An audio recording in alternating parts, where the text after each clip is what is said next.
What's up, guys? So I just wanted to show you what we recently acquired. This is a 204R transmission. It's automatic overdrive. I recently acquired it, and supposedly it came from an Oldsmobile with a 307. So we're gonna try to verify that today because the normally there's a tag on the tail shaft over there, and there's no tag on it. The guy that I got it from says he got it from an Oldsmobile 307. In order to verify that, I'm going to pull the pan off, and the valve body should be stamped with, I think it's OG9 for this one. But yeah, this is our 204R transmission. It's going to be sent out to be rebuilt. I got a guy down in Delaware, dynamic converters. He's going to be doing the rebuild on it. The reason why I went with the 204R instead of a 700R4 is because I've been told that the case size is almost identical to that of the TH350 that's currently in the car. And it should fit in the car with minor modification. The only major thing is the cross member needs to be slightly modified to fit the transmission mount, because the transmission mount on this transmission is set further back than it is on the TH350. Otherwise, I was told that the output shaft is the same spline as the TH350, which means the yoke from the drive shaft will fit. Being it's the same case size, the drive shaft won't need to be shortened.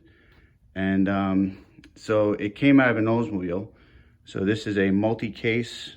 They made two different types of 200R4s. One was specifically for Chevy, and one was for all GM vehicles, which means Pontiac, Oldsmobile, Cadillac, Chevy. This has all the bolt holes that would line up with either one of them. So this is going to be behind the 350 that's in the Corvette right now, after it's modified and rebuilt. So I was told a bunch of different things about this transmission, well, these types of transmissions anyway. I was told, according to the research, that the transmission cooler line should bolt right up. The dipstick tube will fit, and basically everything that's good for the TH350 is good for this transmission also. So we're going to flip it over. I'm going to drop the pan, and we're going to check on the valve body to make sure it's stamped right. If it is stamped, then we know that this is correct and I didn't get ripped off. So we'll check that out right now. All right, so we got the pan off the transmission, and as you can see, stamped over here is 3 letters. It's OG9. That will verify that this transmission did come out of an Oldsmobile 307, and the year, according to the charts that I've seen, would make this a 1982. So that's cool. This will fit as far as I know.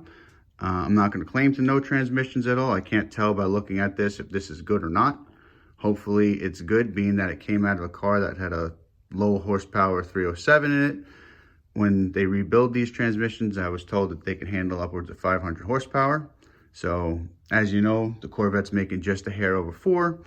We're going to make sure that we build to handle and exceed what the car can actually make. So yeah, that's basically it. I got to bring this over to Mike Curcio's shop, where his buddy Sean from Dynamic Converters is going to pick it up, and then they're going to do a full rebuild on it, clean it up, and when it goes back in the car, we're going to put it in with, I believe we're going with a 2500 RPM stall converter, external lockup. It does have the provision for the electronic lockup, so that'll be installed also. And then one thing I did notice is that the throttle valve plunger is working, so that's always a plus.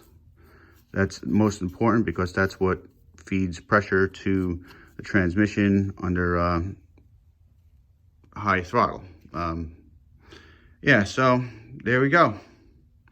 Gonna put this pan back on, get it loaded up, and head over there, drop it off, and hopefully we'll be able to throw this in the car not too long from now. So until then, we'll see you guys out there.